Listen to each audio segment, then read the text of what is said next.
Привет, друзья, с вами Алекс, из Испании. Сегодня мы продолжим знакомиться с городом-крепостью Монблан.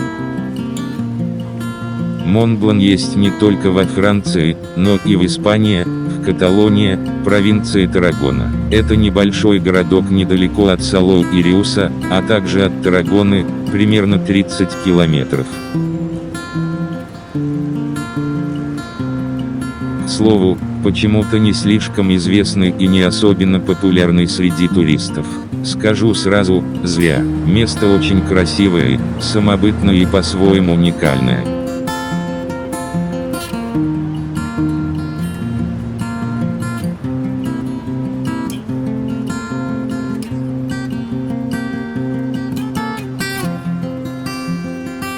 Собственно, сюда стоит ехать за тем, чтобы увидеть великолепно сохранившийся средневековый городок.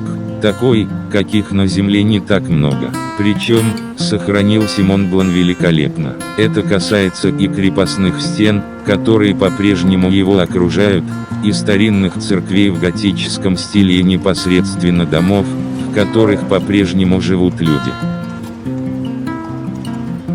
Город с тысячелетней историей мало изменился за эти века. Монблан город не зеленый, лишенный растительности, он дышит тысячелетними камнями. Опять же, не туристический. Поэтому продуктовых магазинов тут немного, да и рестораны на каждом углу не встречаются. Зато есть лавки с картинами, посудой, поделками. Стены, которые мы видим в Монблане, построены в XIV веке. К слову, сохранившихся лучше в Каталонии нет. Это еще и пример средневекового зодчества, лучший в регионе.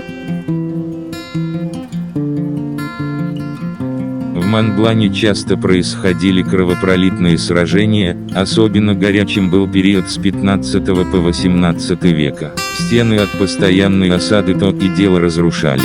В итоге, они стали выглядеть совсем плохо, частично рассыпались, а строительство домов, привыкающих к ним, довершило дело.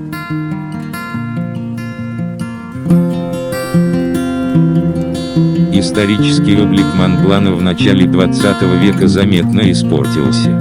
Впрочем, власти быстро опомнились, начали восстановление стен, снос незаконных построек. В итоге сегодня мы видим такой Монблан, каким он был в средние века.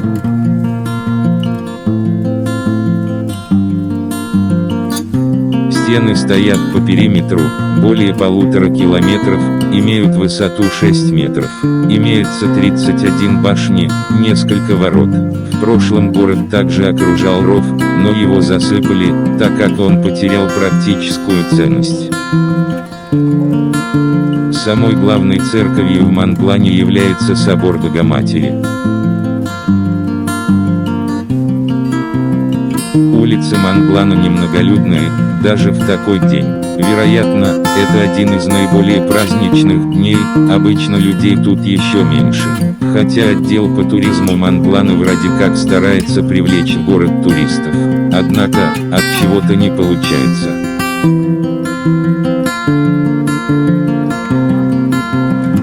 Все-таки это такое место, которое стоит посетить и в которое хочется затем вернуться. Атмосфера у города замечательная, да и фотографии тут получаются аутентичные.